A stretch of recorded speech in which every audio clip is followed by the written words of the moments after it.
ఎక్కడైనా ల్యాండ్ పై ఇన్వెస్ట్ చేయాలని అనుకుంటున్నారా? అయితే ఫ్యూచర్ సిటీలో ఇప్పుడే ల్యాండ్ పీస్ పెట్టుకోండి. పూర్తి వివరాలకు మాకు కాల్ చేయండి. నమస్కారం. కార్తీక పురాణ శ్రవణం 7వ రోజులోకి వచ్చాం. ఈరోజు ఏం చెప్తున్నారో చూద్దాం. స్నాన పుష్ప దీపదాన ఆరాధనలు, వాటి ఫలితాల గురించి చెప్తున్నారు. వశిష్ఠ మహర్షి మిథిలా నగరాధిపతికి ఈ రకంగా చెప్తున్నారు. కార్తీక మాస వైభవాన్ని గురించి ఎంత చెప్పినా తరగదు. ఈ మాసం ఇహంలో మానవుణ్ణి తరింపజేయటమే కాక పరంలో ముక్తిని కూడా కలగజేస్తుంది. కార్తీక మాసంలో ఆచరించవలసిన పనులు, చేయవలసిన దాన ధర్మాలు, వ్రతాలు, క్రతువులు ఎన్నో ఉన్నాయి. వాటన్నిటినీ కూడినటువంటి కార్తీక వ్రతాన్ని సంపూర్ణంగా వినిపిస్తాను. సావధాన మనస్కుడివై వినమంటున్నారు. అంటే నెల రోజులు చేయవలసిన విధి విధానాలు ఉన్నాయి. ఒకవేళ మనం గనక నెల చేయదలుచుకుంటే ఈ విధానాలని పాటిస్తూ ఉండాలి. పూర్తి నెల వ్రతిగా ఉండలేని వాళ్ళు ఇందులో చెప్పబడిన కొన్ని విధానాలనైనా అనుసరిస్తే కార్తీక స్నానదాన ఫలితాలు లభిస్తాయన్నమాట. రాజర్షి, కార్తీక మాసం శుద్ధ పాడ్యమితోటి మొదలవుతుంది. ఆనాటి నుంచి 30 రోజులు సూర్యోదయ సమయానికి ముందుగా నక్షత్రములు ఉండగానే నదిలోనో, నదంలోనో, తటాకంలోనో తల మీద స్నానం చేయాలి. అంటే తెల్లవారిపోయి సూర్యుడు ఇంకో నిమిషంలో వస్తాడనగా కాకుండా, అంటే అనారోగ్యంతో ఉన్నవాళ్ళైతే ఇంకా తప్పదండి. మామూలు వాళ్ళంతా కూడా చీకటి ఉండగానే స్నానం చేయాలని చెప్తున్నారు. తులారాశింగతే సూర్యే గంగా త్రైలోక్య పావని సర్వత్ర ప్రవరూపేణ సాసంపూర్ణ భవేత్తదా అంటున్నారంటే ఆ సమయంలో నక్షత్రాలు ఇంకా మిగిలి ఉన్న సమయంలో గంగ మొత్తం అన్ని నీటి యందు ప్రవహించి ఉంటుందన్నమాట. ప్రవాహాలలో ఉంటుంది, నదీ నదాల్లో ఉంటుంది. భూమికి సంబంధించిన అన్ని రకాల జలాలలోనూ గంగ ప్రవాహ రూపంలో ఉంటుందట.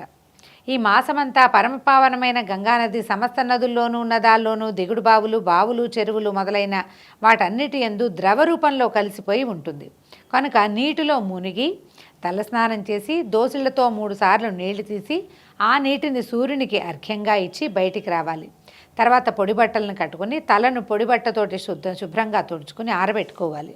వార్ధక్యం వలన కానీ, ఆరోగ్యం సరిగా లేని కారణం చేత కానీ, అవకాశం లేనప్పుడు కానీ, మరే ఇతర కారణం చేతనైనా కార్తీక మాసం నెల రోజులు స్నానం చేయలేని వారు కార్తీకే భానువారే తే స్నానకర్మ సమాచరేత్ మాత స్నానేన యత్పుణ్యం తత్పుణ్యం లభతే నృపః అన్నారు. అంటే ఏం చెప్తున్నారు చూడండి. నెల రోజులు చేయలేని సమయంలో కార్తీక మాసంలోని ఆదివారం నాడు కానీ, శుక్ల పాడ్యమి నాడు కానీ, పూర్ణిమ నాడు కానీ పైన చెప్పిన దేనిందైనా స్నానం చేస్తే ఆ మాసమంతా స్నానం చేసిన పుణ్య ఫలితం తప్పక లభిస్తుందనటంలో ఎటువంటి సందేహము లేదు. అయితే మనం సాధారణంగా చెప్పుకుంటాం 4 సోమవారాలు పుణ్యతిథులు, పర్వదినాలు కాబట్టి 4 సోమవారాలు, 2 ఏకాదశులు, తర్వాత పౌర్ణమి నాడు, అమావాస్య నాడు కనీసం ఇన్ని రోజులైనా స్నానం చేస్తే మంచిదని చెప్పుకుంటాం. పురాణంలో ఇలాగ ఆదివారం తప్పకుండా చేయండి అని చెప్తున్నారు. శుక్లపాడ్యమి అంటే తొలి రోజునే, మొదటి రోజే అన్నమాట. తర్వాత పౌర్ణమి. ఈ మూడిట్లలో ఏదో ఒక రోజు స్నానం చేసినా కూడా మాసమంతా స్నానం చేసిన ఫలితం వస్తుందంటున్నారు. తర్వాత స్నానం చేశాక ఇష్టదైవం యొక్క ఆలయంలోనో, హరిహరుల ఆలయంలోనో, ఏదో ఒక దేవాలయంలోకి వెళ్ళాలన్నమాట. గోపుర ద్వారం దగ్గర కానీ, స్వామివారి ముందు కానీ దీపారాధన చేయాలి. తర్వాత ఆవు నేతితో కానీ, ఎవరికి ఏది అందుబాటులో ఉంటే ఆ నూనెతోటైనా సరే పిండి ప్రమిదతో దీపాన్ని వెలిగించి దాన్ని దక్షిణ తాంబూలాదులతోనూ భక్తి శ్రద్ధలతోనూ ఒక సద్బ్రాహ్మణుడికి దానం చేయాలి. ప్రతిరోజు మన చేత దీపదానం తీసుకోవడానికి వ్యక్తులు దొరక్కపోవచ్చు. అందుకని ఏం చెప్తారు, పర్వదినాల్లో అయినా సరే దేవాలయంలో దీపదానం చేయండి. పిండితో దీపం చేసి దాంట్లో ఆవు నెయ్యి పోసి దీపాన్ని వెలిగించిన దీపాన్ని ఒక తాంబూలంతో పాటుగా ఒక పళ్ళెంలో పెట్టుకోవాలి. పిండి దీపాన్ని తాంబూలం పెట్టి దాంట్లో కొంచెం దక్షిణ పెట్టి ఒక బ్రాహ్మణుడికి అందిస్తే ఆయన మంత్రసహితంగా దాన్ని స్వీకరిస్తాడు. దానివల్ల విశేషమైన ఫలితం లభిస్తుందని, దీపదాని ఫలితం అమోఘమైందని, అంటే 1,000,000 జన్మల పాటు స్వర్గారోహణ లభిస్తుందని చెప్తారు. పురాణంలో 2-3 చోట్ల అది చెప్పబడింది. అలా కాకుండా మాసంలో ఒక్కరోజైనా కూడా మనం ఇలా దీపదానాన్ని చేసుకోవచ్చు. అన్ని విధములైన జ్ఞానాన్ని, సమస్త సంపదలను ప్రసాదించే దీపాన్ని దానం చేస్తున్నాను, దీనివల్ల నాకు నిరంతరం సుఖము శాంతి కలుగుగాక అని చెప్పుకుంటూ దీపదానాన్ని చేయాలి. అంటే దీని వెల ఎంత, ఇతనికి ఏం లభిస్తుంది అనే ఉద్దేశంతో దాత కానీ తీసుకునేవాళ్ళు కానీ ఉండకూడదన్నమాట. ధర గురించి ఆలోచించకూడదు. ఆ వెలిగే దీపాన్ని దానం చేయటమే విశేషం ఇందులో. నాకు నిరంతర సుఖము శాంతి కలుగాక అని చెప్పుకోవాలి. దీపదానాన్ని చేయాలి. భగవంతుడిని భక్తి శ్రద్ధలతోటి ఆరాధించాలి. విష్ణుమూర్తిని కమలాలతో అర్చించిన వారింట్లో కమలాసనురాలైన శ్రీ మహాలక్ష్మి స్థిర నివాసం ఉంటుంది. కమలాలంటే 108, 1008 ఎక్కడ దొరుకుతాయి మనకి? ఈ కాలంలో అస్సలు దొరకవు.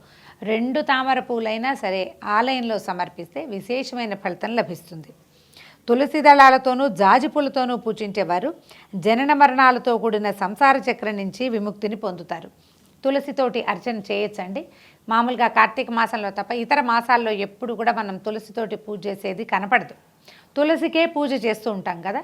ఈ కార్తీక మాసంలో మాత్రం మనం నిత్యం పూజించుకునే తులసి చెట్టుని కాకుండా విడిగా ఊరికే అలంకారార్థము లేదా వాటంతటా అవి పడి మొలిచినటువంటి తులసి దళాలని కనుక తులసి చెట్ల నుంచి దళాలు కోసి విష్ణువుకి సమర్పించండి.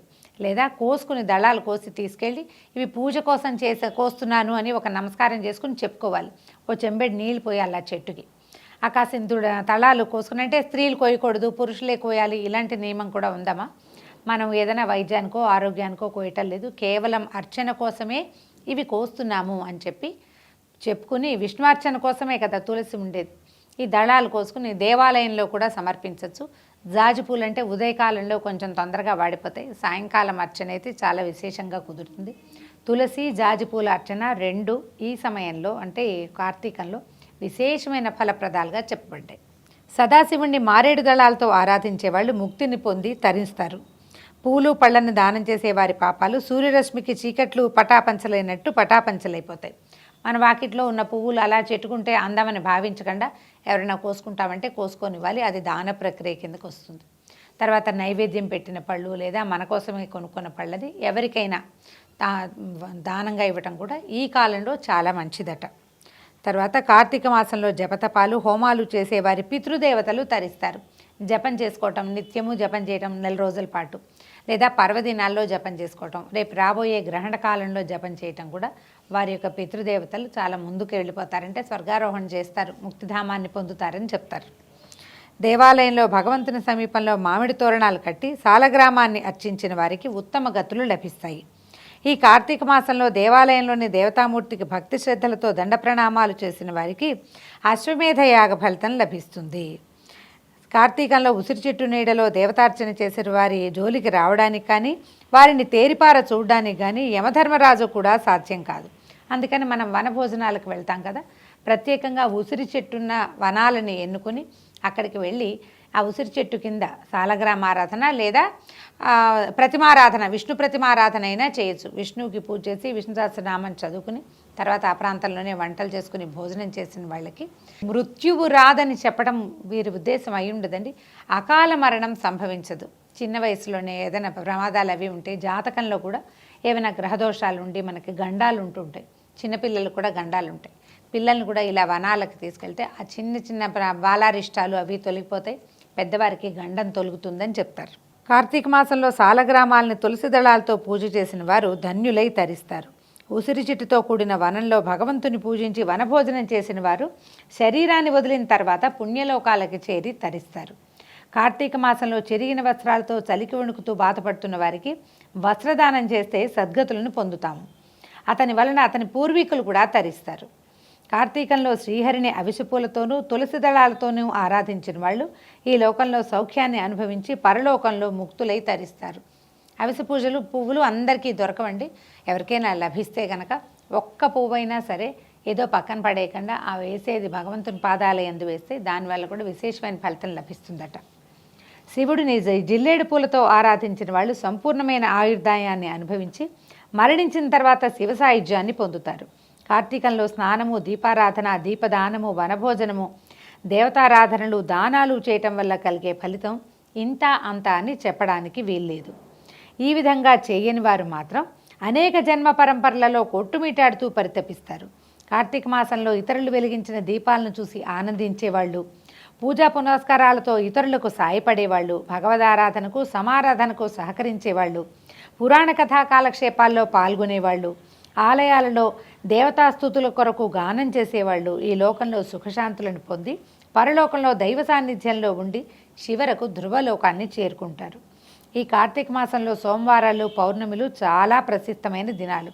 సోమవారాలు ఒక పౌర్ణమే కదా వస్తుంది, 4 లేదా 5 సోమవారాలు వస్తాయి. ఈ సంవత్సరం 4 వారాలే ఉన్నాయి. పౌర్ణమి చాలా విశేషమైనమాట.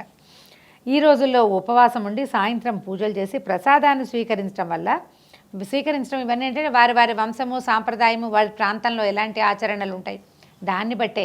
అందరికీ రోకటిపాట్లాగా ఒకే విధానం ఉండదు. ఉపవాసము నియమం మాత్రం అందరికీ ఒకటే, కానీ అది పగల రాత్ర దేవాలయంలో విసర్జించాలా, ఉపవాసాన్ని ఎక్కడ చేయాలి, ఇవన్నీ కూడా ప్రాంతాల వారీగా నియమాలు మారిపోతూ ఉంటాయి. ఈ రోజుల్లో సమస్త కుటుంబాల వారు 3వ సోమవారం కార్తీక పౌర్ణమి రోజున తప్పకుండా పూజలు చేసుకుంటారు. వీటినే కార్తీక నోములు అని పేరు. ఇప్పుడు అట్లా చేయటం లేదండి. ఏ వారం కుదిరితే ఆ వారం మనకు కుదరాలి, సెలవులు కుదరాలి, పంతులు గారు కుదరాలి, పిల్లలకు వెసులుబాటు అవ్వాలి, మధ్యలో ఇబ్బంది రోజులు కాకూడదు, ఎన్నున్నాయి కదా. అందుకని ఈ 4 సోమవారాల్లో ఏ రోజు కుదిరితే ఆ రోజు సోమవార వ్రతం, అది మన కార్తీక వ్రతాలు, లేదా పౌర్ణమి నాడు కేదారేశ్వర వ్రతం చేసుకునే వాళ్ళు ఏ వారం కుదిరితే ఆ వారం చేసుకోవచ్చు. ఆయా కుటుంబాల వారు వారి వారి సాంప్రదాయాల్ని అనుసరించి వారి వారి పూర్వీకులు చేసిన విధంగా పూజాధికారులు నిర్వహిస్తుంటారు. ఏ కుటుంబము ఈ విషయంలో భిన్నంగా ప్రవర్తించదు. అందరికీ పూర్వ సాంప్రదాయాన్ని అనుసరించడమే పద్ధతి అన్నమాట. ఈ నోము నోచిన కారణంగా కుటుంబంలో వారికి మేలే జరుగుతుంది. అందరికీ కూడా సిరి సంపదలు లభించడం, మోక్షసిద్ధి కలగటం అనేది ఈ కార్తీక మాసంలోని విశేషం. ఈ విధంగా ఆచరించవలసిన వేటిని ఆచరించని వారు మాత్రం 7 జన్మలు అంటే 14 జన్మలు నక్కలై పుడతారని వశిష్ఠుడు జనక మహారాజుకు తెలియచెప్పారు. భగవంతుడు జ్యోతిరూపుడని, కనుక దీపాన్ని ఆరాధిస్తే అజ్ఞానం తొలగటంతో పాటు జ్ఞానాది సమస్త సంపదల్ని ఆ భగవంతుడు ప్రసాదిస్తాడని వివరించాడు వశిష్ఠుడు జనక మహారాజుకి. ఇప్పుడు ఈ నెల రోజుల నియమము చెప్పబడింది.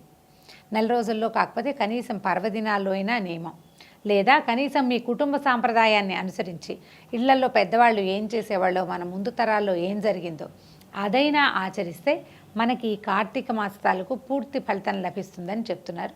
దీంతో ఈ అధ్యాయం పూర్తయింది. మళ్ళీ రేపొద్దున 8వ రోజు పారాయణలో కలుసుకుందాం. నమస్కారం.